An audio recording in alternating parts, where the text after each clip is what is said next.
कि दो तरह का डाइजेशन होता है, याद होगा आपको, मैकेनिकल डाइजेशन और केमिकल डाइजेशन। तो पढ़ते हैं आगे। रेफरेंस के लिए मैं कुछ चीज़ें अपलोड कर रहा हूँ, बाकी हम लिख लिख के ही पढ़ेंगे।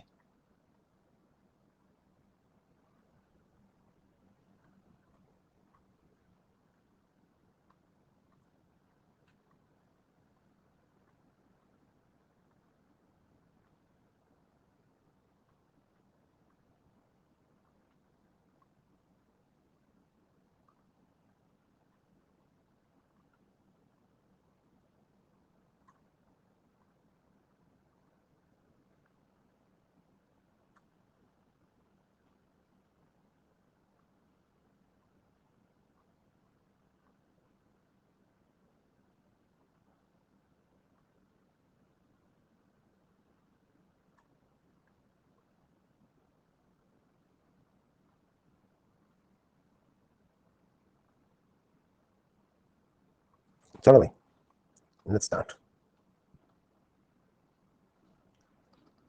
पहले मैकेनिज्म ऑफ डाइजेशन पढ़ लें और उसके बाद हम इसका आरआरआर कर लेंगे, है ना, लास्ट में।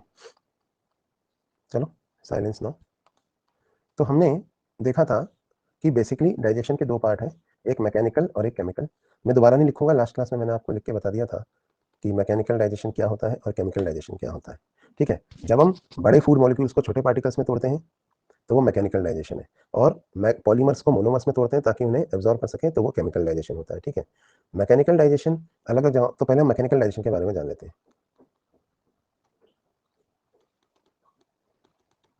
और इस तरफ हम लिखने जा रहे हैं केमिकल डाइजेशन। तो मैकेनिकल और केमिकल दोनों तरह का डाइजेशन का एक अगर हम एक चार्ट बना लें, तो ओरल कैविटी में सबसे पहले फूड कहाँ आता है बताइए? तो आपको याद होगा सबसे पहले फूड आता है ओरल कैविटी के अंदर, है ना। तो हम ऊपर से नीचे चल रहे हैं, देखिए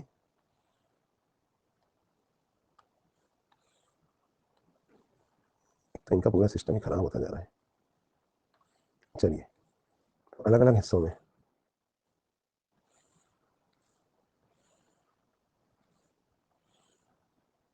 कहाँ कहाँ कौन सी चीज कैसे कैसे होती है वो देखते हैं।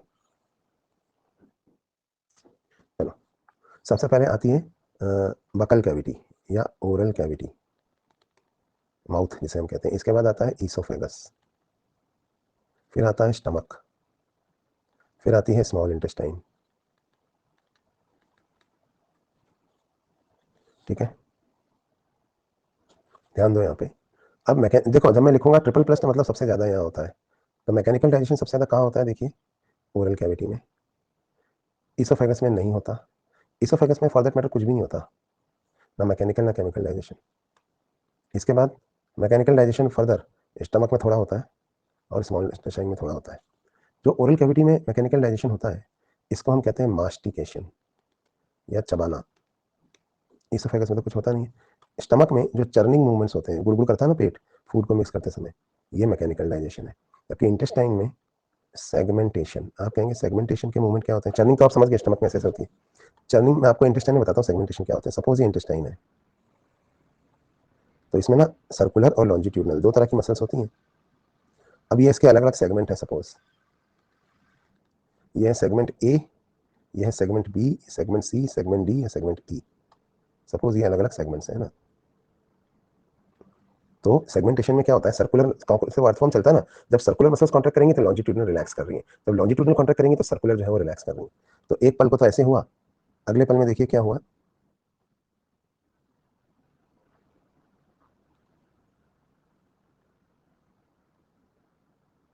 इन्हीं सेगमेंट्स को मैं आगे बढ़ा रहा हूँ। तो इसमें आप देख सकते हैं ये चर्निंग मूवमेंट्स कहलाते हैं। समझ में आया आपको? मतलब पहले इधर कॉन्ट्रैक्ट हुआ तो आगे रिलैक्स, आगे कॉन्ट्रैक्ट तो पीछे रिलैक्स। तो इससे क्या फूड की मिक्सिंग होती है अच्छी सी। इसको हम सेगमेंटल मूवमेंट्स कहते हैं। तो ये सेगमेंटेशन मूवमेंट्स जो होते हैं ना इंटेस्टाइन में, ये भी कहीं ना कहीं फूड को डाइजेस्ट करवा रहे हैं। ठीक है, अब केमिकल डाइजेशन पे आते हैं। तो आपको तो पता है केमिकल डाइजेशन तीन चीज़ों का, तीन मेन चीज़ें हैं जिनका डाइजेशन होना है। अब वो तीन मेन चीज़ें क्या हैं जिनका डाइजेशन होना है? तो आपको पता है वो होती है कार्बोहाइड्रेट, प्रोटीन और फैट। ठीक है, तो लिख लेते हैं यहाँ कार्बोहाइड्रेट, प्रोटीन और फैट। ठीक है, अब देखिए ओरल कैविटी में कार्बोहाइड्रेट का थोड़ा सा डाइजेशन होता है। क्या डाइजेशन होता है वो भी सुन लीजिए। जो बॉइल्ड पोटैटो कोई खा रहा है, यानी कि कुक्ड स्टार्च, बताया था ना मैंने आपको, सिर्फ कुक्ड स्टार्च, तो 30% कुक्ड स्टार्च, बस ये डाइजेस्ट होता है और कुछ नहीं होता। और कौन सा है एंजाइम, तो एंजाइम का नाम है सेलिवरी एमाइलेज। ठीक है, बस कार्बोहाइड्रेट ही होता है। और जहाँ तक प्रोटीन की बात है, प्रोटीन का यहाँ कोई डाइजेशन नहीं होता, फैट का यहाँ कोई डाइजेशन नहीं होता। क्लियर। इसके बाद ईसोफेगस में कुछ भी नहीं होता। इसके बाद दोस्तों स्टमक आता है। तो स्टमक के अंदर कार्बोहाइड्रेट का कोई डाइजेशन नहीं होता है। ठीक है, जहाँ तक पीएच की बात है, केमिकल डाइजेशन में पीएच मैटर करता है। तो पीएच क्या था यहाँ पे 6.8, यहाँ पे पीएच की कोई मतलब ही नहीं है।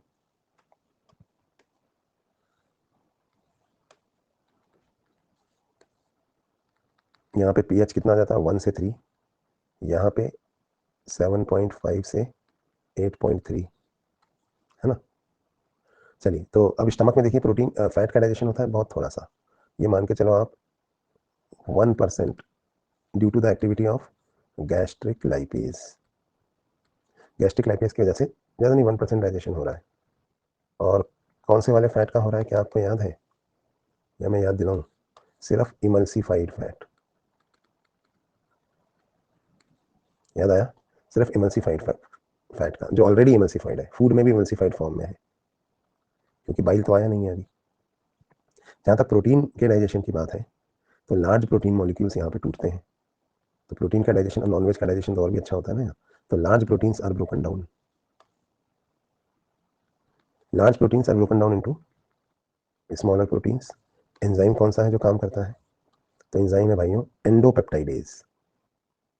कौन सा एंडोपेप्टाइडेज बताओ मुझे, पेप्सिन और RENNIN, रेनिन, बच्चों में रेनिन भी है ना। तो ये काम करते हैं। अब आ जाओ स्मॉल इंटेस्टाइन। तो भाइयों बहनों स्मॉल इंटेस्टाइन में डाइजेशन थोड़ा लंबा चौड़ा है, क्योंकि मैक्सिमम डाइजेशन यही होना है। तो सबसे पहले कार्बोहाइड्रेट्स के डाइजेशन की बात करें, तो यहाँ पर अनकुक्ड और रिमेनिंग सभी स्टार्च का डाइजेशन यहीं पे होता है। तो भाइयों बहनों रिमेनिंग स्टार्च का डाइजेशन यहाँ हो रहा है। और इस डाइजेशन में कौन कौन हेल्प कर रहा है, इसमें हेल्प कर रहा है पेनक्रियाटिक जूस और बाइल जूस और सकस इंटेरिकस। तो यहाँ पे अगर आप देखें तो ओरल कैविटी में क्या था, ओरल कैविटी में सिर्फ सलाइवा था। इसोफेगस में कुछ नहीं था। स्टमक में गैस्ट्रिक जूस था। इंटेस्टाइन के अंदर बहुत सारी चीज़ें हैं, जैसे 3 चीज़ें हैं, बाइल जूस, पेनक्रियाटिक जूस और सकस इंटेरिकस। ठीक है, गैस्ट्रिक जूस में HCl आ गया। HCl कुछ डाइजेस्ट करने में मदद नहीं करता, वो एक्टिवेट करता है, खाली एंजाइम थोड़ी है ना। तो ये 3 चीज़ें यहाँ पे रिलीज हो रही हैं। अब बाइल जूस में भी कोई एंजाइम नहीं है देखा जाए तो, पेनक्रियाटिक जूस और सकस इंटेरिकस ये दोनों है मेन। तो रिमेनिंग स्टार्च डाइजेस्ट होता है, किसके थ्रू डाइजेस्ट होता है, तो आंसर है पेनक्रियाटिक एमाइलेज और इंटेस्टाइनल एमाइलेज। और इसके अलावा डाइसैकेराइडेज, ये भी पड़ेगी। ये कुछ मेन एंजाइम्स हैं जो कार्बोहाइड्रेट डाइजेशन कराते हैं। प्रोटीन डाइजेशन के लिए यहाँ पर जो एंजाइम है, तो इसका डाइजेशन होता है लार्ज एंड स्मॉल प्रोटीन का, तो होता ही है क्योंकि एंडोपेप्टाइडेज यहाँ भी है, लार्ज एंड स्मॉल प्रोटीन्स। इसके अलावा डाइपेप्टाइड्स का भी होता है और अमीनो एसिड बनते हैं इनसे। ठीक है, कौन कौन से एंजाइम काम आते हैं, ट्रिप्सिन, काइमोट्रिप्सिन और कार्बोक्सी पेप्टाइडेज और एमाइलोपेप्टाइडेज, सॉरी अमाइनोपेप्टाइडेज। ये सब एंजाइम है यहाँ पे, ये एक्सोपेप्टाइडेज कहलाते हैं। फैट के डाइजेशन के लिए यहाँ पर होता है पेनक्रियाटिक लाइपेज। यहाँ पे फैट का डाइजेशन होता है, फैट आफ्टर इमल्सिफिकेशन। इमल्सिफिकेशन कौन कर रहा है, बाइल।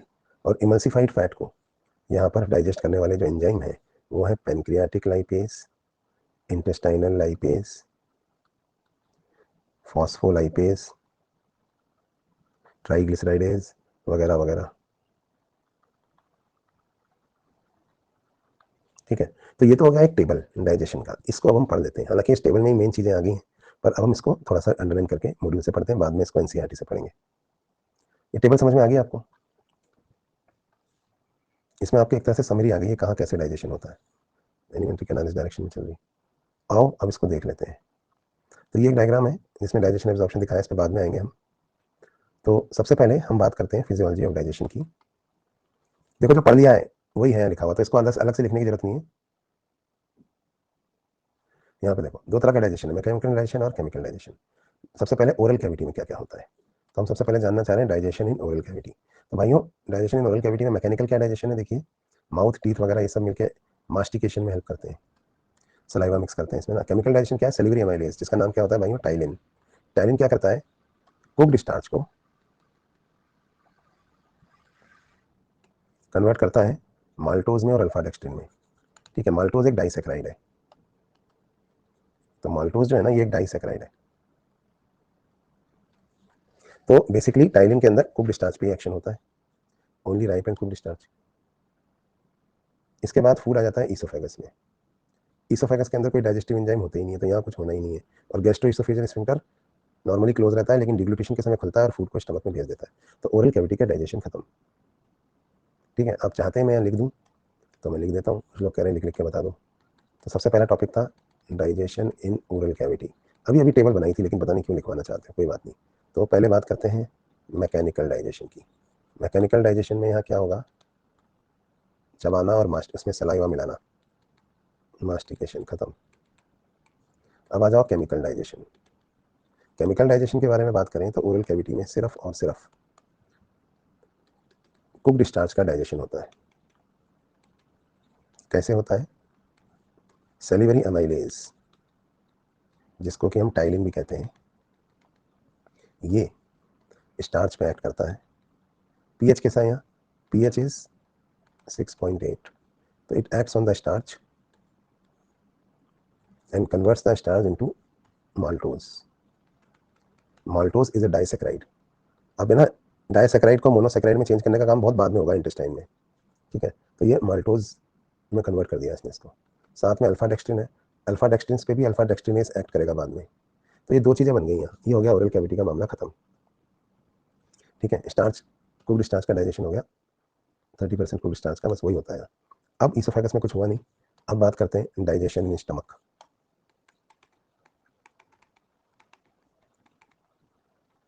तो स्टमक के अंदर अगर डाइजेशन हम देखें तो यहाँ पे पीएच कितना है, 1 से 3। यहाँ पे सलाइवा था, यहाँ पे आएगा गैस्ट्रिक जूस। गैस्ट्रिक जूस में दो चीज़ें हैं, HCl और एंजाइम्स, प्रो एंजाइम्स। एंजाइम में कन्वर्ट होते हैं, ये काम HCl ही करता है, ये मैंने आपको बताया। तो मैकेनिकल डाइजेशन इसे कहते हैं चर्निंग मूवमेंट, जो ऑब्लिक मसल एक एक्स्ट्रा मसल लेयर है ना, उसकी वजह से होता है। तो चर्निंग मूवमेंट। अब बात करते हैं केमिकल डाइजेशन की।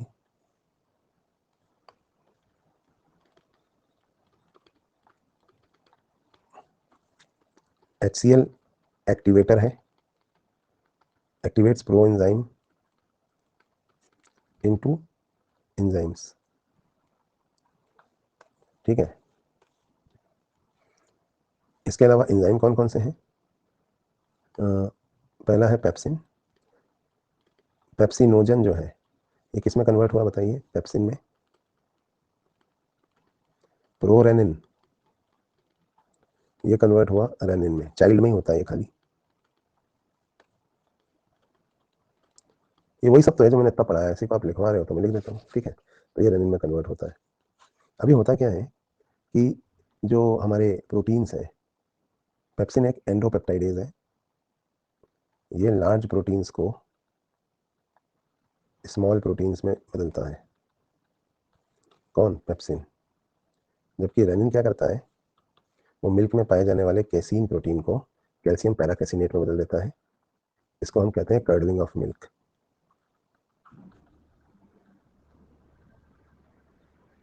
इसके अलावा एक तीसरा चीज क्या है, gastric lipase. Gastric lipase digestion of emulsified fat करता है, यही तो अभी भी बताया मैंने आपको। ठीक है, तो ये चीज़ें आप यहाँ देखो, ये लिखी हुई हैं। तो यहाँ देखिए digestion of food in stomach, अगर हम देखें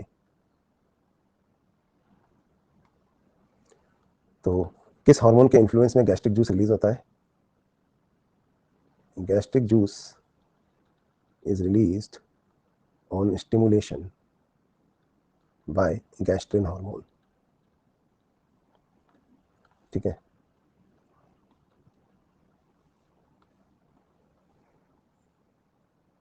ये लिखा हुआ है। इसके बाद देखिए डाइजेशन बाय रेनिन। रेनिन जो बच्चों में है इसको हम काइमोसिन भी कहते हैं। ये कैसीन को कैल्शियम पैराकैसिनेट में कन्वर्ट करता है, ये कर्डलिंग ऑफ मिल्क कहलाता है। एडल्ट में कर्डलिंग ऑफ मिल्क कौन करता है? HCl, पेप्सिन और काइमोट्रिप्सिन। ठीक है, पेप्सिन क्या करता है? देखिए पेप्सिन एक एंडोपेप्टाइड है, बताया मैंने आपको। ये प्रोटीन्स को तोड़ता है, किसमें? पेप्टोन, प्रोटियोज और पेप्टाइड्स में। इसके अलावा गैस्ट्रिक लाइपेज बहुत थोड़ा सा 1% इमल्सिफाइड फैट जो फूड में प्रेजेंट होता है उसको तोड़ता है और उसको फैटी एसिड और ग्लिसरॉल में कन्वर्ट करता है। तो फैट का ब्रेकडाउन होता है into fatty acid and glycerol, लेकिन बहुत कम। ये स्टमक में फूड कितनी देर रहता है? 4 से 5 घंटे। और यहाँ पे ये एसिडिक गैस्ट्रिक जूस के साथ मिक्स होता है और ये कहलाता है काइम। तो मैंने आपको बताया काइम इज वेरी एसिडिक। समय समय पर पाइलोरिक स्फिंक्टर खुलता है और ये जो एसिडिक काइम है ये किसमें रिलीज कर दिया जाता है? डुडेनम में, इन इंस्टॉलमेंट्स। समझ गए? अब आ जाओ डुडेनम में, यानी कि स्मॉल इंटेस्टाइन में। तो next topic is digestion of food in small intestine. अब यहाँ पे जो मैकेनिकल डाइजेशन है और केमिकल डाइजेशन है, दो चीज़ें हैं, तो ये भी देख लेते हैं। जब हम डाइजेशन, हमने इतनी बार रिवाइज कर लिया है ये सब कि मैं जो भी लिख रहा हूँ ये सब आपको पहले से ही पता है, बस आप ऐसे ही रिवीजन के लिए मेरे साथ लिख रहे हैं, है ना? तो मैकेनिकल डाइजेशन में क्या याद रखना है? सेगमेंटेशन, इससे फूड आपस में मिक्स भी होता रहता है। अब आ जाओ दोस्तों केमिकल डाइजेशन। केमिकल डाइजेशन जो है यहाँ पर takes place with the help of pH. यहाँ कितना है? पीएच है 7.5 से 8.3। केमिकल डाइजेशन के लिए हमारे पास बाइल है फॉर इमल्सिफिकेशन ऑफ फैट, बड़े फैट मॉलिक्यूल को छोटे फैट मॉलिक्यूल में तोड़ना, and activation of lipase. Lipase activate भी बाइल ही करता है। तो ये तो बाइल जूस हो गया हमारा। इसके अलावा दूसरी चीज थी पैनक्रियाटिक जूस। तो पैनक्रियाटिक जूस मैं आपको पूरा पढ़ा चुका हूँ, नहीं याद आ रहा है मैं फिर दिखा देता हूँ आपको।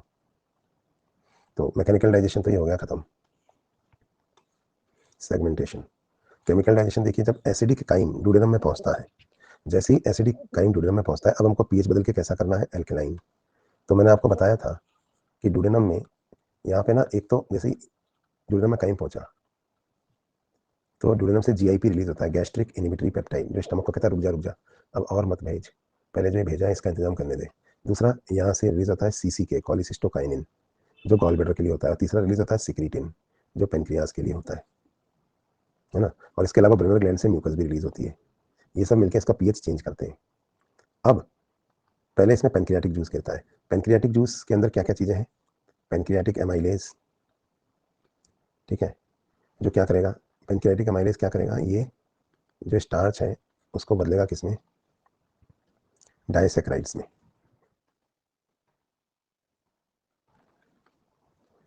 ठीक है, ये आपको मैंने ना पहले भी बताया था, दोबारा दिखाता हूँ।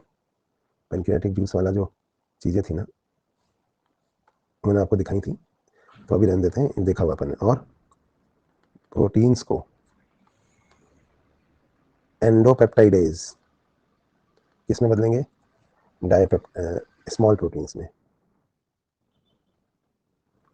और स्मॉल प्रोटीन्स को फिर कार्बोक्सी पेप्टाइडेज, जो कि एक एक्सोपेप्टाइडेज है, वो किस में बदलेगा? अमीनो एसिड्स में। फैट पर एक्ट करेगा कौन?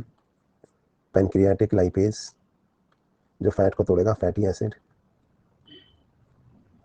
प्लस ग्लिसरॉल में। इसके अलावा चौथी चीज़ है न्यूक्लिक एसिड। न्यूक्लिक एसिड पर एक्ट करेगा एंजाइम न्यूक्लियस, जो दो तरह के होते हैं, आरएनए एज और डीएनए एज। वो क्या बनाएंगे? न्यूक्लियोटाइड। तो ऐसे तो पेनक्रियाटिक जूस में डाइजेशन होगा। अब क्या बचा? अब बचा इंटेस्टाइनल जूस। अब पेनक्रियाटिक जूस के बाद इंटेस्टाइन की एपिथेलियम से सिक्रीट होने वाला इंटेस्टाइनल जूस भी तो इसमें मिक्स होगा। तो जो इंटेस्टाइनल जूस इसमें मिक्स होगा उसके अंदर भी ये सारे एंजाइम्स हैं। सकस इंटेरिकस कहते हैं इसको। क्या क्या है? सबसे पहले इंटेस्टाइनल एमाइलेज, ये क्या करेगा? ये बचे कुचे रिमेनिंग स्टार्च को, अगर अभी भी कोई रिमेनिंग स्टार्च है तो ये इस रिमेनिंग स्टार्च को कन्वर्ट कर देगा डाइसैकेराइड्स में। दूसरा, इसके पास एक चीज और है, इसके पास है डाइसैकेराइडेज। ये 3 तरह के होते हैं, सुक्रेज, माल्टेज,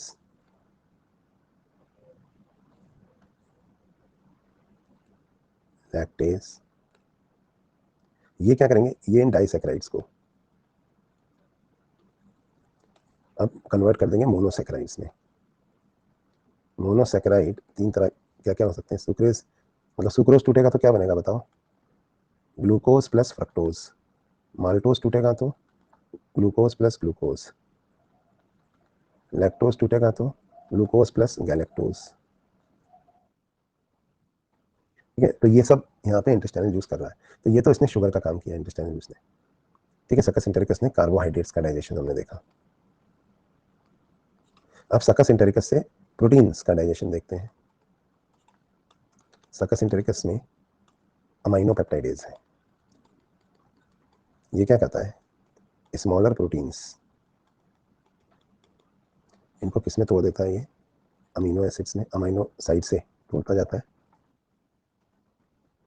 और दूसरी चीज़ क्या करता है, अगर कोई डाईपेप्टाइड्स रह गए तो डाईपेप्टाइड्स को भी, यहाँ पर डाईपेप्टाइडेज है जो अमीनो एसिडों में तोड़ देगा।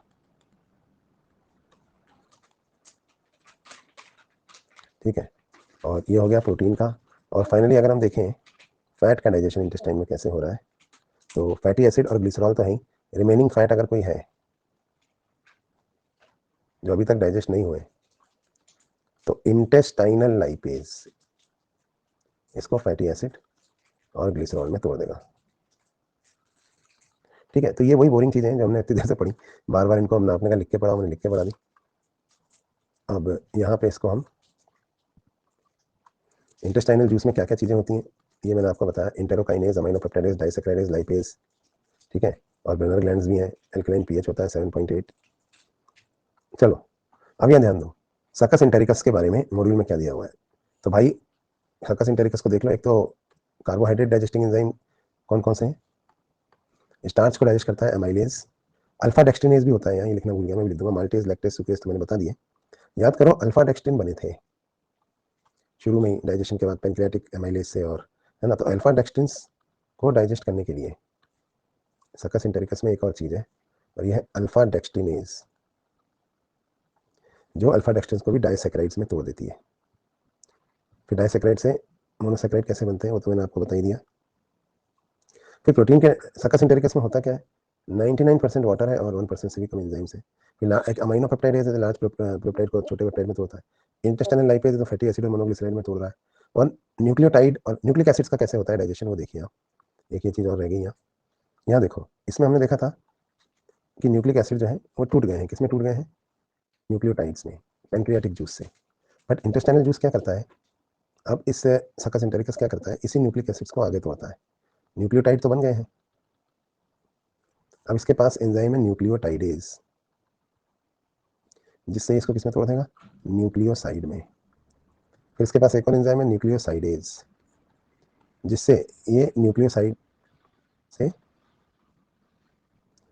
को तोड़ देगा पेंटोज शुगर, नाइट्रोजन बेस वगैरह में, pentose sugar, phosphate, nitrogen base, ये सब बनाएगा। तो इस तरीके से ये तोड़ता चला जाता है। ठीक है, इसी के बारे में यहाँ पर दिया हुआ है। तो न्यूक्लियोटाइड यहाँ हो गया ना, न्यूक्लियोसाइड प्लस फॉस्फेट में। तो ये सारे रिएक्शंस यहाँ पर दिया हुआ है। ठीक है, ये मैंने आपको पढ़ा दिया, यहाँ मॉड्यूल में भी दिए हुए हैं। तो इस तरह से अल्टीमेटली क्या चीज़ें बन रही हैं मैं आपको बता दूं, जिनका एब्जॉर्प्शन होना है, तो उनको मैंने एक सर्कल कर देता हूँ यहाँ। ये चीज़ें जो मैं रेड से सर्कल कर रहा हूँ ना, ये एज इट इज एब्जॉर्ब होंगी।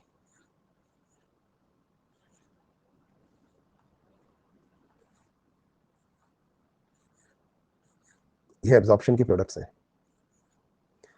मोनोसेक्राइड्स। ठीक है, amino acids, fatty acid, glycerol तो है।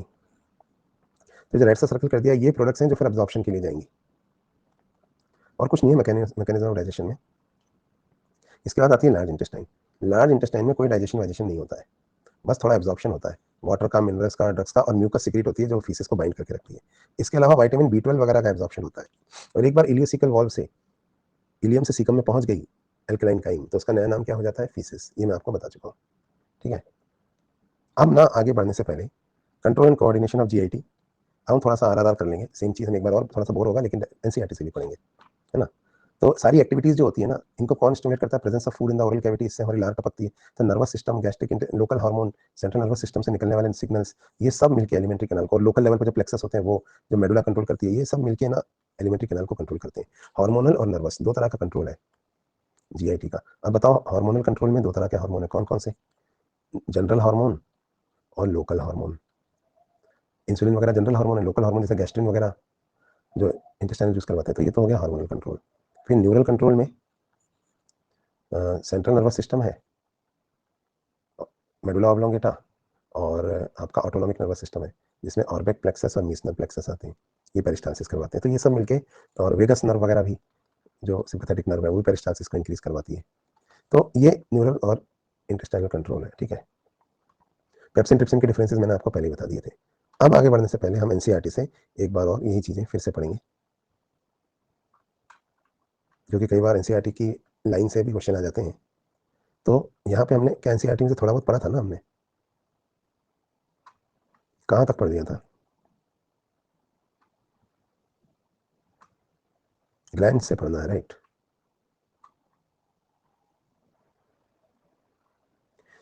चलिए, तो डाइजेस्टिव ग्लैंड से हम पढ़ते हैं।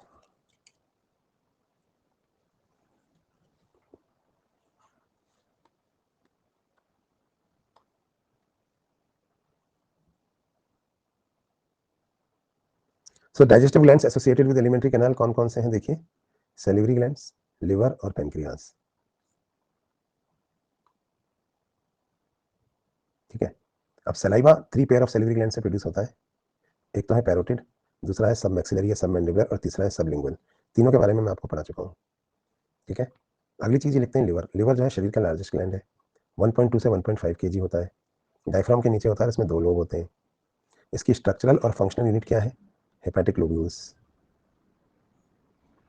तो जो हेपेटिक लोब्यूल्स है वो इसकी स्ट्रक्चरल और फंक्शनल यूनिट है। इसमें हेपेटिक सेल्स कैसे अरेंज होते हैं? In the form of cords, ये बताया मैंने आपको। ठीक है, और जो कैप्सूल होता है इसके ऊपर, उसे हम कहते हैं ग्लिसन्स कैप्सूल। जो बाइल सिक्रेटेड होता है हेपेटिक सेल से, वो हेपेटिक डक्ट से पास होता है, और उसके बाद कहाँ पे स्टोर हो जाता है? गॉल ब्लैडर में।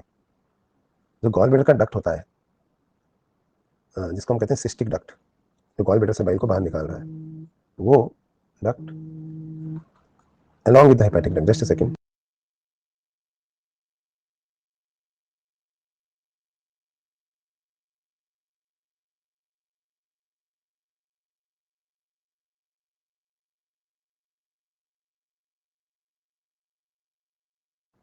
तो यहाँ पे cystic duct along with the hepatic duct मिलके क्या बनाता है? Common bile duct.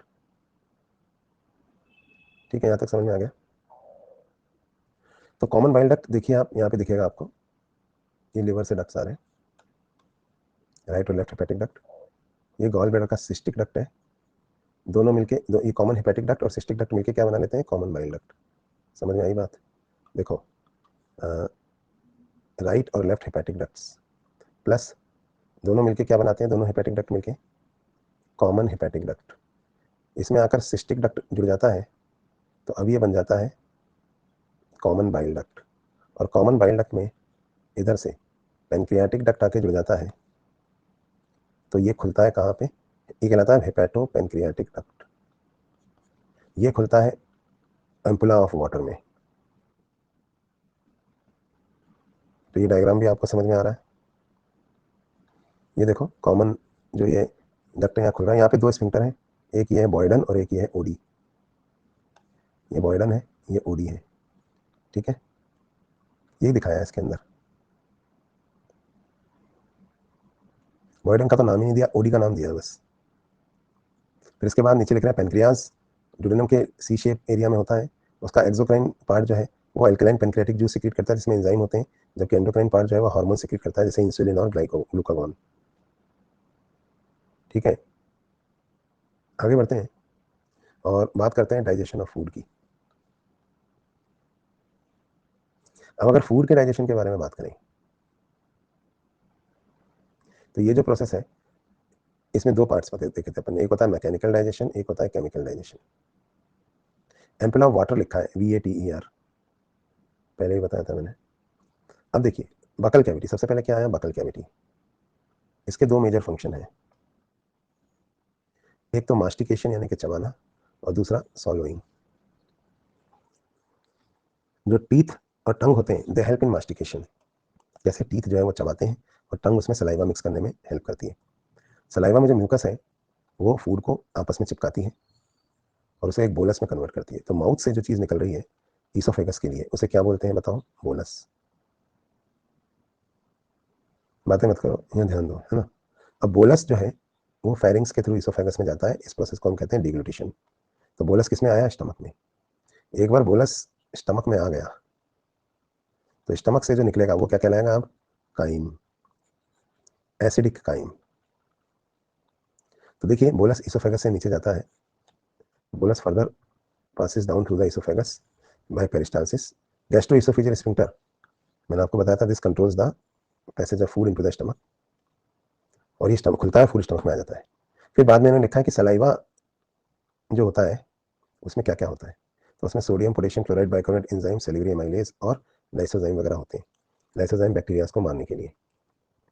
ठीक है, तो केमिकल प्रोसेस ऑफ डाइजेशन जो है वो इनिशिएट तो होती है ओरल कैविटी में, लेकिन ज़्यादा नहीं होती। क्या होती है उसमें, कार्बोहाइड्रेट स्प्लिटिंग एंजाइम है। कौन सा एंजाइम, द सेल्यूलर एमाइलेज। तो ये जो एंजाइम है सेल्यूलर एमाइलेज, ये 30% of the starch, cooked starch लिखना चाहिए, इन्होंने सिर्फ स्टार्च लिखा है, उसको यहाँ पे ये डाइजेस्ट करता है। पीएच कितना होता है 6.8, और ये क्या बना देता है, स्टार्च से माल्टोज, ये पढ़ा था हमने। तो ये वाला रिएक्शन हम पढ़ चुके हैं जो ओरल कैविटी में होता है। स्टार्च पे सेल्यूलर एमाइलेज एक्ट करता है in the presence of maltose, और इसको कन्वर्ट करता है किसमें, in the presence of cellular amylase starch is converted into maltose. Alpha dextrin खा गए ये, कोई बात नहीं, अल्फा डेक्सट्रिन हम बाद में देखेंगे, और पेंक्रियाटिक में शायद दिया हो, नहीं दिया होगा तो आप, मैंने पढ़ा दिया है ना, ये ऐसे ही है, कुछ भी खा जाते हैं। तो गैस्ट्रिक ग्लैंड में तीन मेजर टाइप के सेल्स हैं, बताइए कौन से, तीन ही लिखे हैं ना, तीन। गैस्ट्रिक पिट में होते हैं ना गैस्ट्रिक ग्लैंड्स, पिट के अंदर होते हैं गैस्ट्रिक ग्लैंड्स। एक तो म्यूकस नेक्स सेल जो म्यूकस सिक्रीट करते हैं और स्टमक को HCl के इफेक्ट में जाते हैं। दूसरा है पेप्टिक या चीफ सेल्स जो पेप्सिनोजन सिक्रीट करते हैं। और तीसरा है पेराइटल या ऑक्सिंटिक सेल्स जो HCl और इंट्रिंसिक फैक्टर सिक्रीट करते हैं। Intrinsic factor is essential for absorption of vitamin B12। तो क्वेश्चन कैसे आएगा पता है, अगर पेराइटल सेल डैमेज हो जाए स्टमक के तो क्या हो सकता है, आंसर होगा पर्नीशियस एनीमिया, क्योंकि पर्नीशियस एनीमिया जो होता है वो B12 की कमी से होता है। तो आपको सारी बातें इंटरलेट करके पता होनी चाहिए। आगे बढ़ते हैं, देखते हैं स्टमक। स्टमक जो है खाने को 4 से 5 घंटे रखता है, जैसा कि आप यहाँ देख सकते हैं। और यहाँ पे एसिडिक गैस्ट्रिक जूस के साथ फूड मिक्स होता है, और मूवमेंट्स को कहते हैं चर्निंग मूवमेंट्स, ये मैंने आपको बताया। और मस्कुलर वॉल को कहते हैं हम काइम। ठीक है, फिर जो प्रो एंजाइम है pepsinogen, on exposure to hydrochloric acid, ये किसमें कन्वर्ट हो जाता है, पेप्सिन में, ये भी बताया मैंने। इधर ये पेप्सिन क्या करता है, ये भी हमने पढ़ लिया, ये प्रोटीन्स को, बड़े प्रोटीन को छोटे प्रोटीन में तोड़ता है, प्रोटीओज में और पेप्टोन में। इसके अलावा दोस्तों यहाँ पे जो म्यूकस होती है स्टमक में और थोड़ा बाइकार्बोनेट आयंस जो होते हैं, ये गैस्ट्रिक जूस को स्टमक की वॉल डैमेज करने से बचाते हैं, और साथ ही में ल्यूब्रिकेशन में भी इंपॉर्टेंट रोल प्ले करते हैं, मतलब थोड़ा स्टमक के अंदर फूड को मिक्स रखने का। HCl क्या करता है, HCl एक तो एक्टिवेट करता है, एसिडिक पीएच प्रोवाइड करता है 1.8 का, है ना, जो पेप्सिन को एक्टिवेट करता है। दूसरा रेनिन, छोटे बच्चों के अंदर एक प्रोटीलाइटिक एंजाइम पाया जाता है जो मिल्क प्रोटीन को डाइजेस्ट करता है। इसके अलावा थोड़ा सा गैस्ट्रिक लाइपेज भी यहाँ पर पाया जाता है, ये भी हमने पढ़ लिया। ये तीनों एंजाइम जो यहाँ लिखे हैं ये मैंने आपको पढ़ा दिए। इसके बाद ये मूवमेंट्स के बारे में बात कर रहे हैं, अलग अलग तरह के मूवमेंट जो मसल लेयर के होते हैं जिन्हें हम कहते हैं सेगमेंटेशन, जिसका नाम इन्होंने यहाँ नहीं लिखा है। स्टमक में चर्निंग है और इंटेस्टाइन में उन्हीं का नाम होता है सेगमेंटेशन। तो ये क्या करते हैं segmentation, they help in thorough mixing of food with various secretions in the intestine. Bile, pancreatic juice और इंटेस्टाइनल जूस, ये जो चीज़ें हैं ये तीनों का सिक्रेशन कहाँ रिलीज होता है, स्मॉल इंटेस्टाइन में, ये तो आपको पता ही है, ये हमने अभी पढ़ा। अब पैंक्रियाटिक जूस और बाइल जो है वो किसके थ्रू रिलीज होते हैं बताइए, हेपेटो पैंक्रियाटिक डक्ट के थ्रू, ये भी बताया मैंने आपको। पैंक्रियाटिक जूस में इनएक्टिव एंजाइम्स होते हैं, कौन कौन से इनएक्टिव एंजाइम्स होते हैं, देखिए ये सब पड़े हुए हैं, ट्रिप्सिनोजन, काइमोट्रिप्सिनोजन, प्रोकार्बोक्सीपेप्टाइडेज, फिर एमाइलेज, लाइपेज और न्यूक्लियेज। अब कैसे शुरू होता है डाइजेशन, याद कीजिए, इंटेरोकाइनेज जो इंटेस्टाइन से रिलीज होने वाला एंजाइम है, ये बताया था ना मैंने, ये सबसे पहले ट्रिप्सिनोजन को जगाता है, किसमें बदलता है ये इसको, ट्रिप्सिन में। फिर ट्रिप्सिन क्या करता है, और ट्रिप्सिनोजनों को भी ट्रिप्सिन में कन्वर्ट करता है, और काइमोट्रिप्सिनोजनों को भी, ये हम पढ़ चुके हैं, काइमोट्रिप्सिन में कन्वर्ट करता है, और प्रो कार्बोक्सीपेप्टाइडेज का भी प्रो हटाता है और इसको कार्बोक्सीपेप्टाइडेज में कन्वर्ट करता है। तो ये तीनों काम फिर एक्टिवेटेड ट्रिप्सिन करता है। इसके बारे में इन्होंने यहाँ नहीं लिखा है भाई, नहीं लिखा है, लेकिन हमने पढ़ा है, ठीक है। आगे बढ़ते हैं, इस तरह लिख दिया, which in turns activates other enzyme in the pancreatic juice, हमने अच्छे से पढ़ा है। इसके बाद ये कह रहे हैं कि ना ड्यूडेनम में बाइल रिलीज होता है, बिल्कुल होता है। इसमें बाइल पिगमेंट होता है, बिलीरुबिन, बिलीवर्डिन, साथ में बाइल सॉल्ट्स होता है, कोलेस्ट्रॉल होता है, फॉस्फोलिपिड्स होते हैं। लेकिन याद रखें बाइल में कोई भी एंजाइम नहीं होते। बाइल दो काम करता है, एक तो इमल्सिफिकेशन ऑफ फैट और दूसरा एक्टिवेशन ऑफ लाइपेज, ये दो काम ये करता है, ठीक है।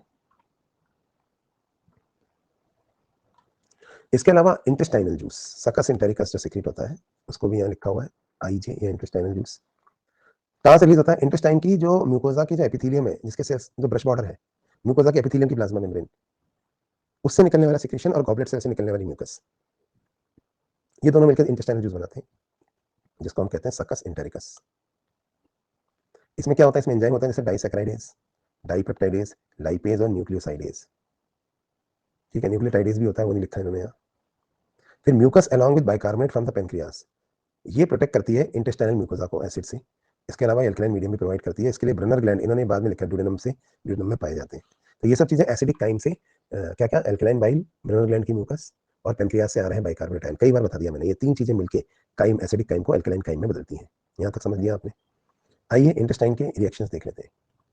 तो डाइजेशन इन इंटेस्टाइन अगर हम देखें, लिखना चाहिए था ना ये ऊपर, यहाँ लिख देते हैं। तो ये मेन डाइजेशन होना है यहाँ, क्योंकि मैक्सिमम डाइजेशन कहाँ होता है बोलो? ड्यूडेनम में होता है। तो जो काइम पहुंचता है, देखिए क्या पहुंच रहा है इंटेस्टाइन में, लिखा हुआ है यहाँ, partially hydrolysed protein in the chyme, ये यहाँ पहुंच रहे हैं। तो क्या क्या पहुंच रहे हैं यहाँ पे देखो, पेप्सिन ने तोड़ा ना इनको, प्रोटीन, पेप्टोन और प्रोटियोज। अब इन पे कौन एक्ट करेगा? वही जो मैंने आपको बताया था, ट्रिप्सिन, जिसने काइमोट्रिप्सिन और कार्बोक्सीपेप्टाइडेज को भी एक्ट किया है। ये सब मिला के डाइपेप्टाइडेज बनाएंगी और साथ में अमीनो एसिड भी बनाएंगी, क्योंकि कार्बोक्सीपेप्टाइडेज अमीनो एसिड्स में कन्वर्ट करेगा ना एक तरफ से तोड़ते हुए।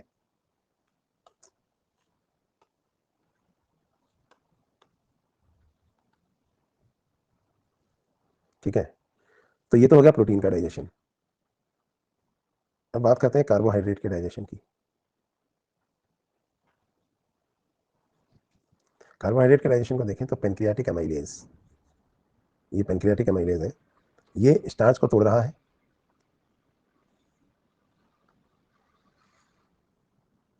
डाइसैकेराइड्स में, ठीक है।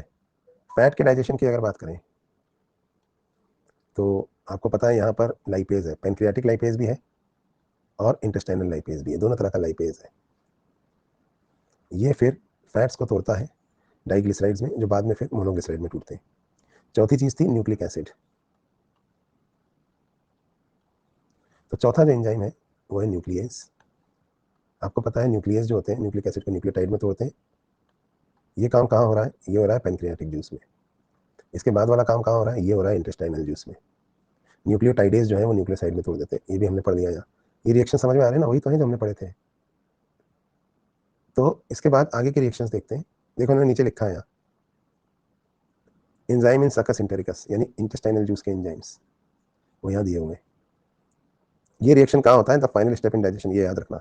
It occurs very close to mucosal epithelial cells of the intestine, क्योंकि यहीं से फिर एब्जॉर्प्शन होगा, ठीक है। तो ये नीट में आएगा, लिख दिया।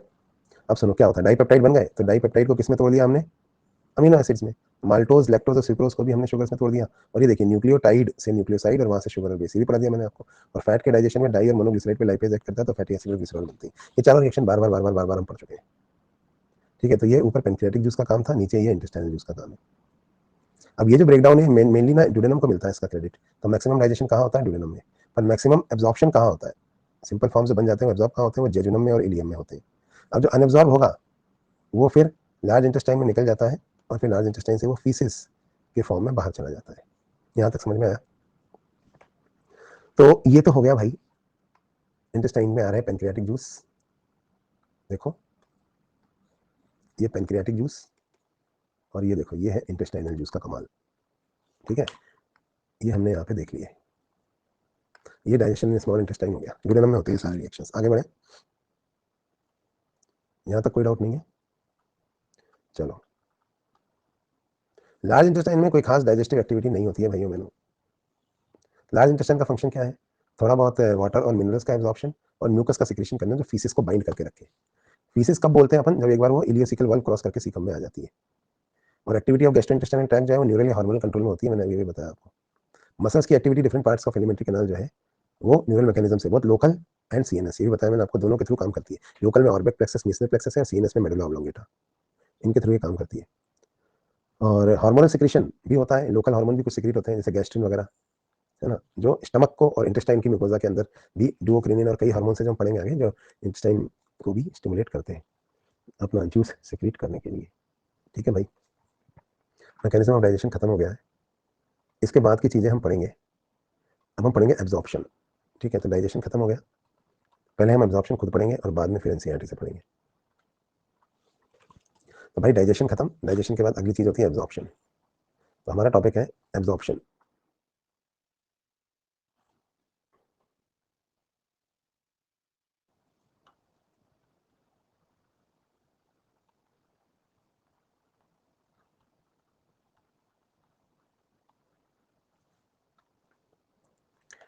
ठीक है, तो एब्जॉर्प्शन के मैकेनिज्म के बारे में कुछ बातें पहले मैं यहाँ से अपलोड कर लूँ रेफरेंस के लिए मॉड्यूल, फिर मैं आपको बताऊंगा।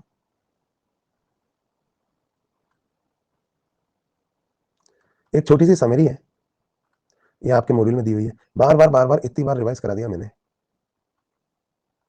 फिर भी मैं चाहता हूँ कि इस समरी को आप एक बार देख जाएं। हो सकता है थोड़ा सा बोर हो, लेकिन बस मस्त रिवीजन होगा इससे, तो मैं एक बार करवा देता हूँ, फिर आएंगे एब्जॉर्प्शन पे।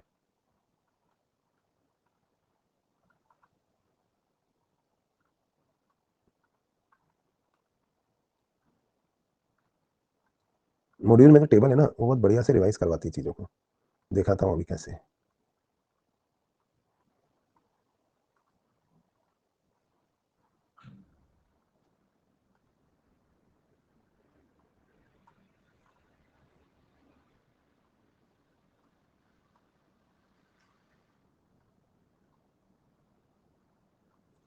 चलिए करते हैं। इस टेबल को देखो आप, एक समरी है, इस डायरेक्शन में जहां हम नीचे जा रहे हैं, ये एरो आपको बता रहा है डायरेक्शन ऑफ फूड, इसमें फूड ट्रैवल करेगा। यहाँ पे देखिए, सबसे पहले सेलिवरी जूस, उसके बाद पैनक्रियाटिक जूस, उसके बाद इंटेस्टाइनल जूस, और सेलिवरी जूस के बाद गैस्ट्रिक जूस। तो 4 तरह के जूसेस आपको समझ में आए, आई गए होंगे, सेलिवरी, गैस्ट्रिक, पैनक्रियाटिक और इंटेस्टाइनल। अब यहाँ पे अपन ने क्या क्या लिखा है देखो इसके अंदर, इधर अपन ने लिखा है कि भाई कौन सा एंजाइम है किसमें, दूसरा किस जगह पे वो एक्ट करता है, तीसरा किस पर एक्ट करता है, सबस्ट्रेट क्या है, और चौथा एंड में प्रोडक्ट क्या बनाता है। ठीक है, तो सारी चीजें फटाफट रिवाइज होंगी, देखना ऊपर से नीचे चल रहे हैं अपन ऐसे। सबसे पहले देखिए सेलिवरी अमाइलेज, आपको तो अच्छे से पता है सेलिवरी अमाइलेज कहाँ से रिलीज होता है, तो आंसर है बकल कैविटी से। किस पर एक्ट करता है भाइयों बहनों, स्टार्च पे, और क्या बनाता है, थोड़े से डाइसेक्राइड्स, आ गया समझ में। इसके बाद बताओ गैस्ट्रिक जूस पे यानी स्टमक पे, पेप्सिन एसिडिक पीएच में एक्ट करता है, कहाँ एक्ट करता है, स्टमक में, किस पर एक्ट करता है, प्रोटीन्स में, करता क्या है, लार्ज पेप्टाइड्स में तोड़ देता है प्रोटीन्स को, तो proteins are broken down into large peptides.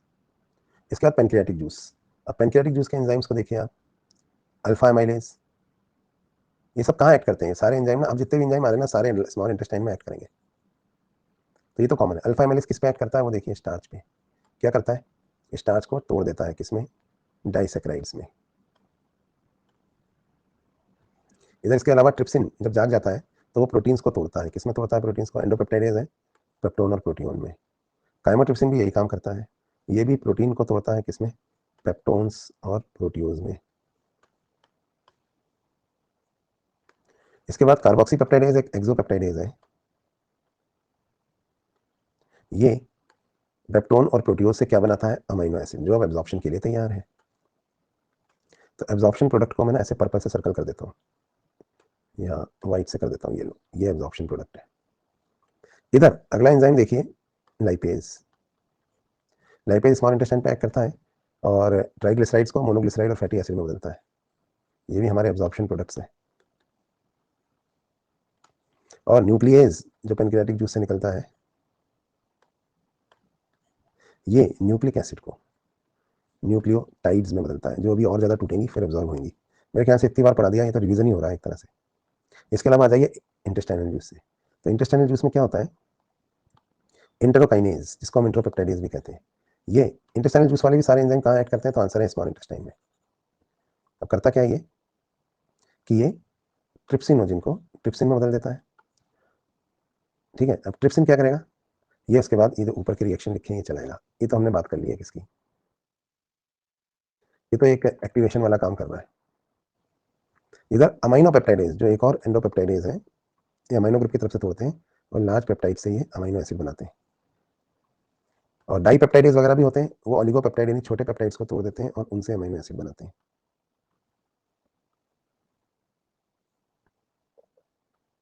ठीक है, exopeptidase, sorry amino peptidase is an एक्सोपेप्टाइडेज।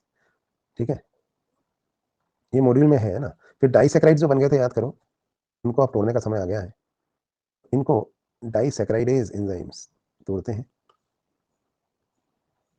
और ये इनको मोनोसैकेराइड्स में बदल देते हैं, और ये मोनोसैकेराइड ही हमारा एब्जॉर्प्शन का प्रोडक्ट है, तो ये भी एब्जॉर्ब होंगे। इधर न्यूक्लियोटाइड्स जो यहाँ बन गए थे, ये देखिए, इन पर अब इंटेस्टाइनल जूस से न्यूक्लियोटाइडेज एक्ट करता है और इनको न्यूक्लियोसाइड्स में बदलता है और फॉस्फेट में, न्यूक्लियोसाइड्स। ठीक है, और न्यूक्लियोसाइड्स पे फिर बहुत बार पका दिया मैंने ये सेम चीज़ पढ़ा के, ये न्यूक्लियोसाइड को किसमें बदल देते हैं? शुगर, प्यूरिन और पिरिमिडीन नाइट्रोजन बेसिस में। तो ये हमारे प्रोडक्ट हो गए एब्जॉर्प्शन के लिए तैयार। और आखिरी है लाइपेज, इंटेस्टाइनल लाइपेज। ये क्वेश्चन तो पक्का है इसमें से, इसलिए रिवीजन हो रहा है। ये क्या करता है? ये भी ट्राइग्लिसराइड को तोड़ता है, किसमें? मोनोग्लिसराइड और फैटी एसिड में। ये भी हमारे एब्जॉर्प्शन के प्रोडक्ट्स हैं। तो भाई ये प्रोडक्ट्स एब्जॉर्ब होने जा रहे हैं, देखो इनका हम एब्जॉर्प्शन पढ़ेंगे अब। ठीक है, इसमें से है ना, अमीनो एसिड तो ब्लड में एब्जॉर्ब होते हैं, मोनोग्लिसराइड और फैटी एसिड लिम्फ में एब्जॉर्ब होते हैं, अमीनो एसिड फिर ब्लड में एब्जॉर्ब होते हैं, मोनोसैकेराइड ब्लड में एब्जॉर्ब होते हैं, ये भी ब्लड में एब्जॉर्ब होते हैं, और ये वापस लिम्फ में। तो प्रोटीन और कार्बोहाइड्रेट की डाइजेस्टिव प्रोडक्ट्स ब्लड में एब्जॉर्ब होती हैं, लेकिन फैट की डाइजेस्टिव प्रोडक्ट्स जो है वो कहाँ एब्जॉर्ब होती हैं? तो आंसर है ये लिम्फ में एब्जॉर्ब होती है। यही हमें पढ़ना है अब। ये सब चीज़ें जो हम पढ़ेंगे ये कहलाती है मैकेनिज्म ऑफ एब्जॉर्प्शन। तो चलो एब्जॉर्प्शन का मैकेनिज्म देख लेते हैं।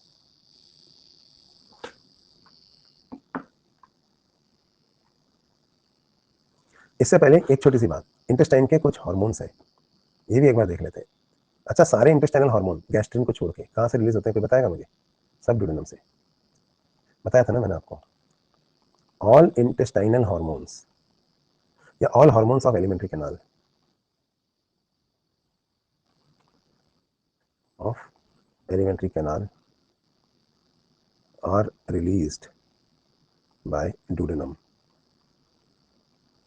except gastrin which is released by stomach. ठीक है, कौन से हार्मोन है जो याद रखने वो देख लो।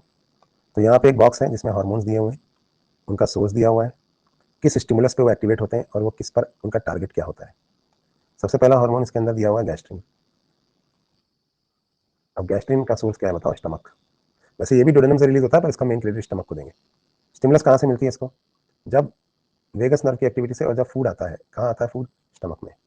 किस पर एक्ट करता है ये एक्ट करता है secretory cells and muscles of stomach पे, जहाँ पे HCl का सिक्रेशन भी करवाता है और स्टमक की मोबिलिटी को भी बढ़ाता है। इसके अलावा सारे एंजाइम डुओडेनम से रिलीज होते हैं, जैसे सीसी के, सब डुओडेनम से रिलीज होते हैं, फिर तो कोई जरूरत ही नहीं है कुछ याद रखने की। सीसी के क्या करता है? वो फैटी फूड जो होता है उसके रिस्पॉन्स में ये गॉल ब्लैडर पे एक्ट करता है और गॉल ब्लैडर से बाइल रिलीज करवाता है, ये बता दिया था मैंने आपको। सिक्रेटिन भी मैंने आपको बताया था, ये पेनक्रियाज पर एक्ट करेगा, ये भी जब डुओडेनम में फूड आता है तो ये एक्ट करता है, और ये बाइकार्बोनेट और वाटर का सिक्रेशन करवाता है पेनक्रियाज से, और स्टमक की मोबिलिटी को कम करता है कि यार अभी जो पहले का भेजा हुआ फूड टाइम है उसको ठिकाने लगा दो, उसके बाद फिर हम जो है ना बाकी देखेंगे। एक और है GIP, गैस्ट्रिक इन्हिबिटरी पेप्टाइड। ये पता है क्या करता है? ये भी स्टमक को रोकता है। एक बार स्टमक से फूड डुओडेनम में आ गया तो स्टमक और फूड ना भेजे, इसलिए सिक्रेटिन्स के साथ मिलकर ये रोकता है फूड को कि अभी पहले वाले फूड को जो एसिडिक काइम आपने भेजा है उसको एल्कलाइन कर लेने दो, उसके बाद फिर और भेजना। एक है डुओक्रिनिन, ये इतना इंपॉर्टेंट नहीं है पर ये ब्रेनर ग्लैंड को स्टिमुलेट करता है म्यूकस सीक्रेट करने के लिए। कब? तभी जब वो एसिडिक काइम आता है तो उस काइम से निपटने के लिए। फिर ये कुछ लेस इंपॉर्टेंट है इंटेरोकाइनिन, ये पता है एब्जॉर्प्शन, ये भी डुओडेनम से रिलीज होता है। इसका काम होता है एक तो पेनेट सेल्स को जो इम्यूनिटी से रिलेटेड उनको सिक्रीट करवाना, और दूसरा इंटेस्टाइनल जूस के सिक्रेशन को बढ़वाना। इंटेस्टाइनल जूस सिक्रेशन के लिए है, विलिकाइनिन एब्जॉर्प्शन के लिए विलाई की एक्टिविटी बढ़ाएगा। VIP increases the blood flow, ताकि एब्जॉर्प्शन अच्छे से हो सके इंटेस्टाइन में। And last but not the least, ये इंपॉर्टेंट है, इंटेरोगैस्ट्रॉन। ये क्या करता है, ये गैस्ट्रिक ग्लैंड्स के सिक्रीशन को इनहिबिट करता है कि अब पीएच बदलेगा, और पीएच कैसा होगा, आप एल्कलाइन, तो स्टमक को बोलता है तुम अब और एसिड सिक्रीट मत करो। तो ये था इन हार्मोन्स के बारे में। डाइजेशन खत्म हो गया भाइयों बहनों, एब्जॉर्प्शन शुरू हो रहा है। तो सुनिए, एब्जॉर्प्शन का जो मैकेनिज्म है वो 3 तरीके से होता है।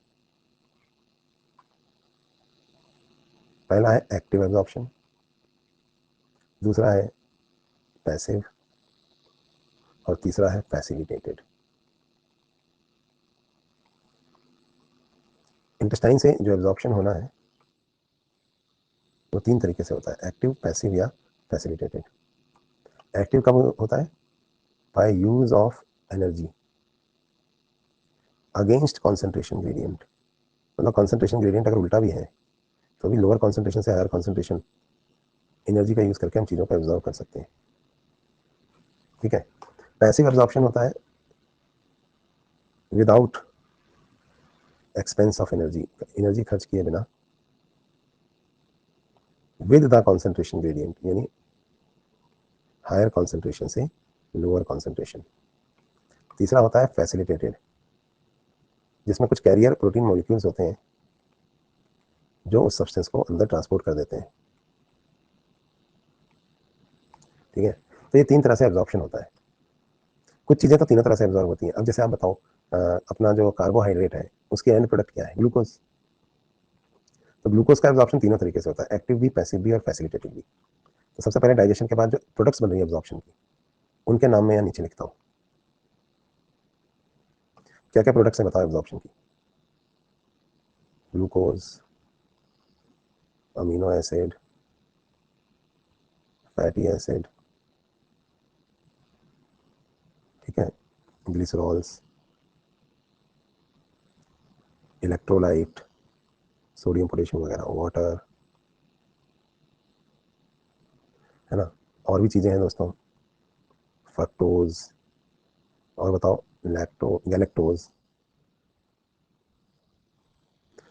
तो ग्लूकोज का एब्जॉर्प्शन देखिए हर तरह से, एक्टिव, पैसिव और फैसिलिटेटेड, तीनों तरह से ग्लूकोज का एब्जॉर्प्शन होता है। तो इन सब के एब्जॉर्प्शन के बारे में हम पढ़ लेते हैं एक बार, इसका कैसे होता है।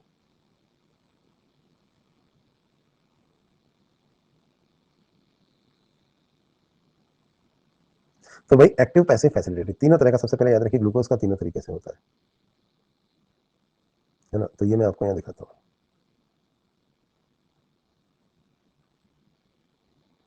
देखिए, small amount of monosaccharide like glucose, amino acid, electrolytes और क्लोराइड, और ये सिंपल डिफ्यूजन से होते हैं, इसको हम बोलते हैं पैसिव।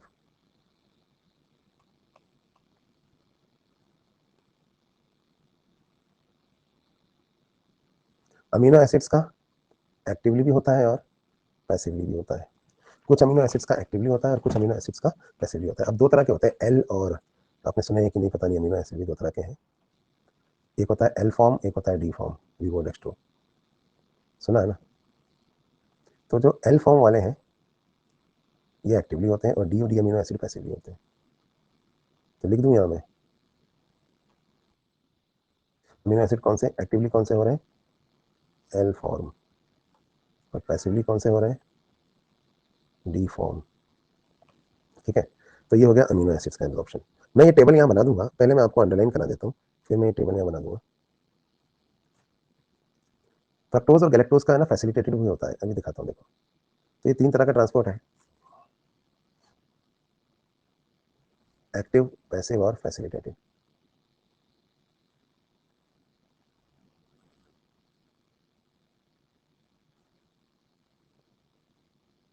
अच्छा, कुछ अमीनो एसिड्स का फैसिलिटेटेड भी होता है।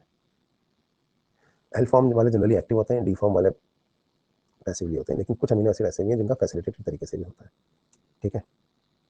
ये सब चीज़ें आपको यहाँ आगे लिखी हुई मिल जाएगी। तो चलो बकल एब्जॉर्प्शन पढ़ते हैं। सबसे पहले absorption in buccal cavity. Buccal cavity में थोड़ी बहुत ड्रग्स या डाइज ही एब्जॉर्ब होती है बस, सब मेडिसिन या एल्कोहल एब्जॉर्ब होता है बस। ईसोफेगस में कोई भी एब्जॉर्प्शन नहीं होता। आप चाहते हैं तो मैं लिख लिख के बता देता हूँ इसको, एब्जॉर्प्शन लिखा दूँ।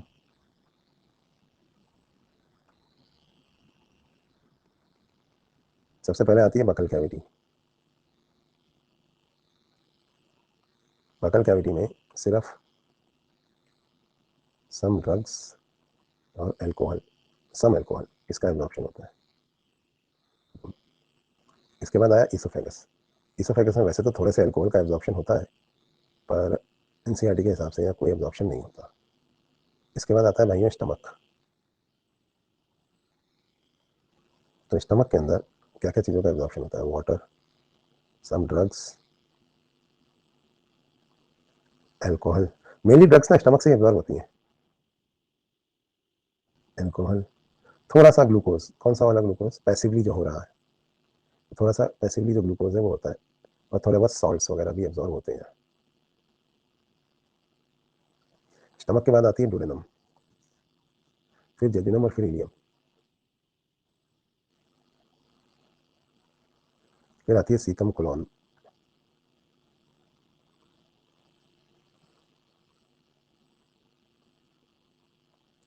और उसके बाद आती है सीकम कोलॉन, मतलब लार्ज इंटेस्टाइन। तो आयरन का जो एब्जॉर्प्शन है ना, वो डुडेनम से होता है खाली। बाकी मैक्सिमम डाइजेशन डुडेनम में होता है, एब्जॉर्प्शन इतना खास नहीं होता। थोड़ा बहुत आयरन कैल्शियम वगैरह जो है ना, इसका जो एब्जॉर्प्शन है वो यहाँ पे होता है डुडेनम में। जेजुनम में क्या होता है? तो भैया जेजुनम में तो मैक्सिमम एब्जॉर्प्शन होता है, एवरीथिंग एल्स यहीं पे एब्जॉर्ब होती है। इलियम में फैट, डाइजेस्टेड फैट का एब्जॉर्प्शन होता है, और फैट सॉल्युबल विटामिन वगैरह का भी हो सकता है। B12 बाइल सॉल्ट्स वगैरह भी यहाँ पर एब्जॉर्ब होते हैं।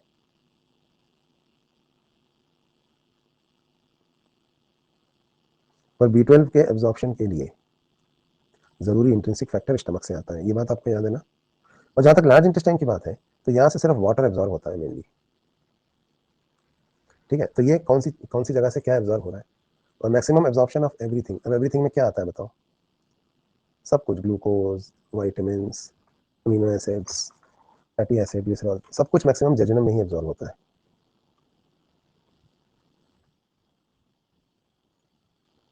चलिए, तो एक हल्का सा फ्लो चार्ट हो गया ये, कि कहाँ से क्या एब्जॉर्ब होता है उसे याद रखने के लिए। तो यहाँ पे देखिए ये बातें लिखी हुई हैं, हमें डाउट्स लेते हैं 2 मिनट बस। आयरन कैल्शियम ड्यूरेनम से एब्जॉर्ब होते हैं, मैक्सिमम एब्जॉर्प्शन जेजुनम में होता है, B12 बाइल्स इलियम में होते हैं, villi is the unit of absorption, ये तो आपको पता ही है। कार्बोहाइड्रेट्स हर तरह से एब्जॉर्ब होते हैं। कुछ कार्बोहाइड्रेट ना सोडियम के साथ एक्टिव सिंपोर्ट से भी एब्जॉर्ब होते हैं। Absorption of glucose occurs along with sodium, क्योंकि अगर ग्लूकोज का कॉन्सेंट्रेशन ज्यादा है, मतलब ग्लूकोज के में आपने देखा फैसिलिटेटेड वाला भी हेल्प कर रहा है, सोडियम भी हेल्प करता है। एक बात बताता हूँ आपको मैं, ग्लूकोज का जो एब्जॉर्प्शन है वो सोडियम की मदद से भी होता है। फ्रक्टोज गैलेक्टोज फैसिलिटेटेड है, और थोड़ा सा एक्टिव भी है, यहाँ पे मिलेगा आपको ये।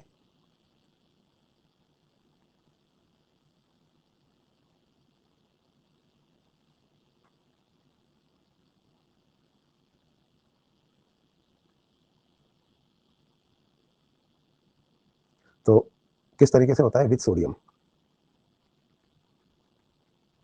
मैं आपको एक ये टेबल कंप्लीट कर लेंगे हम। इलेक्ट्रोलाइट्स एक्टिवली भी एब्जॉर्ब होते हैं और पैसिवली भी होते हैं, और थोड़े से जो है ना वो फैसिलिटेटेड भी होते हैं सोडियम के साथ, सोडियम वगैरह। वाटर सिर्फ पैसिवली एब्जॉर्ब होता है। फैटी एसिड्स और ग्लिसरॉल ये फैसिलिटेटेड एब्जॉर्प्शन है इनका, बाय मिशेल्स। ये मैं आपको समझाऊंगा, ठीक है, ये मैं आपको समझाऊंगा। वैसे मैंने टेबल हल्की सी यहाँ पे बनाई है। आपने देखा होगा, मैं बार बार एक बात कह रहा हूँ कि इंटेस्टाइन से ग्लूकोज जो है वो सोडियम के साथ एब्जॉर्ब होता है। कह रहा हूँ ना, सपोज ये हमारी इंटेस्टाइन है, यहाँ पे ग्लूकोज है, तो ग्लूकोज ना सोडियम आयंस के साथ एब्जॉर्ब होता है ईजिली, और ये फिर एब्जॉर्ब होकर ब्लड में चला जाता है सोडियम के साथ। सोडियम और ग्लूकोज एक दूसरे का एब्जॉर्प्शन ईजी बनाते हैं। ये आप कह सकते हैं को ट्रांसपोर्ट हो रहा है।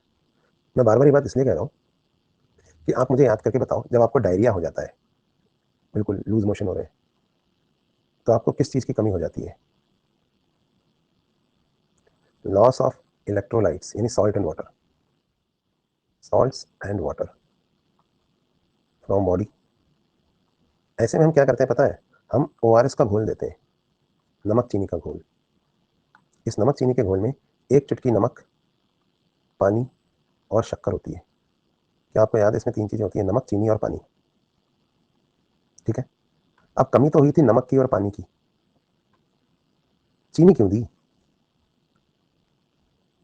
क्योंकि नमक का रिएब्जॉर्प्शन चीनी की प्रेजेंस में इजीली होगा। नहीं आई बात समझ में? ग्लूकोज, सोडियम की कमी हो रही ना, नमक चीनी के घोल में चीनी क्यों मिलाते हैं वो बता रहा हूँ मैं। नमक का घोल पानी में मिला के पिला दो। अरे समझ में आ रहा है कि नहीं आ रहा है? ORS में चीनी क्यों मिलाते हैं? क्योंकि शुगर की मदद से देखो ग्लूकोज और सोडियम साथ में ज़्यादा अच्छे से एब्जॉर्ब होते हैं ना, तो सोडियम का एब्जॉर्प्शन जो है ना वो इंक्रीज होगा in the presence of glucose, इसलिए तो सोडियम ही तो हमें एब्जॉर्ब करवाना है, सॉल्ट और वाटर। ठीक है, चलो, तो ये एक एब्जॉर्प्शन की टेबल है जिसको अभी हमें पढ़ना है, अभी पढ़ा नहीं हमने। हमने सिर्फ कार्बोहाइड्रेट्स के एब्जॉर्प्शन पे बात करी है और हमने अमीनो एसिड्स के एब्जॉर्प्शन पे बात करी है। फैट का एब्जॉर्प्शन अभी बचा हुआ है, ये विलाई में होता है। कार्बोहाइड्रेट डाइजेशन के बाद किस में एब्जॉर्ब होते हैं? ब्लड में। अमीनो एसिड यानी प्रोटीन्स भी डाइजेशन के बाद किस में एब्जॉर्ब होते हैं? ब्लड में। लेकिन फैट का जो डाइजेशन है वो एब्जॉर्ब, वो जब डाइजेशन होता है फिर उसका एब्जॉर्प्शन इसमें होता है, विलाई में, लैक्टियल्स में। तो इसके बारे में हम बात करेंगे, एब्जॉर्प्शन ऑफ फैट के बारे में, पर इसके बारे में हम अगली क्लास में बात करेंगे क्योंकि आज टाइम खत्म होता जा रहा है। तो अगली क्लास में आप एब्जॉर्प्शन पूरा